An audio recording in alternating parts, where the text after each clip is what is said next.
গতকালকে যে মেডিকেলের রেজাল্ট দিয়েছে, এই ইন্টারিম কতটা দুঃসাহস দেখিয়েছে, কোটা নামক বৈষম্যকে আবারও সবার সামনে নিয়ে আসছে।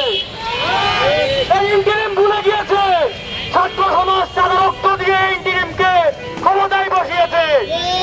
এই ইন্টারিমের বৈধতা ছাত্র সমাজ দিয়েছে। এই ইন্টারিমকে কোনো রাজনৈতিক দল দেয় নাই। যে ছাত্র সমাজের রক্তের উপরে ইন্টারিম দাঁড়িয়ে আছে, সেই ছাত্র সমাজকে মূল্যায়ন না করে আবারও কোটা বৈষম্যের মাধ্যমে সে সাহস দেখিয়েছে যে সে চাইলে যা কিছু করতে পারে। এটা তো ফেসিবাদ রাস্তাটা ছিল। এই ফেসিবাদ রাস্তাটা থেকে এই দুঃসাহস আবার তারা কি করে করতে পারে? আপনাদেরকে আমি স্মরণ করে দিতে চাই, এই সরকারকে আপনারা যতই তুলতুলো করবেন না কেন, এই সরকার বিপ্লবকে ধারণ করতে চূড়ান্ত লেভেলের ব্যর্থ হয়েছে। আপনারা খেয়াল করলে দেখবেন যে সিদ্ধান্তগুলো আসছে মেডিকেলের মতো জায়গায়, যে ছাত্র দিন রাত 24 ঘন্টা পড়াশোনা করে, যে ছাত্র পড়ার টেবিল থেকে উঠতে চায় না, 73.25 নাম্বার যে পেয়েছে, আপনি কখনই বলতে পারবেন না সে মেধাবী না, সে যোগ্য না। সেই ছেলেকে মূল্যায়ন না করে মূল্যায়ন করা হয়েছে কাকে? যে 40 নাম্বার পেয়েছে, যে 37 নাম্বার পেয়েছে, যে 41 নাম্বার পেয়েছে। কারণ কি দিয়ে গিয়েছে আপনারা কি জানেন? তার বাবা মুক্তিযোদ্ধা।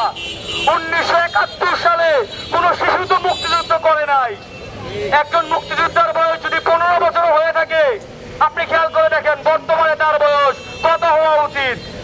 একজন 70 বছরের নাগরিকের ছেলে যদি কোটা নামক সুযোগ সুবিধা পায়, আপনি নিলে বোঝেন আপনার অবস্থা কোথায় আর আমাদের অবস্থা কোথায়। 70 বছরের নাগরিকের ছেলে কোটা সুবিধা পাচ্ছে, তার 20 বছর বয়সী ছেলে কোটার সুবিধা পাচ্ছে। এটা কি হাস্যকর না? এটা এই অঙ্ক কি আপনারা মিলাতে পারবেন? আমি আজকের এই জায়গা থেকে দুইটা দাবি আপনাদের কাছে উপস্থাপন করছি।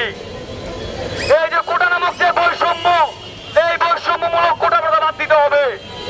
এই বৈষম্যমূলক কোটা ভাতা বাদ দিয়ে মেডিকেলের রেজাল্ট আবারও পুনরায় প্রকাশ করতে হবে।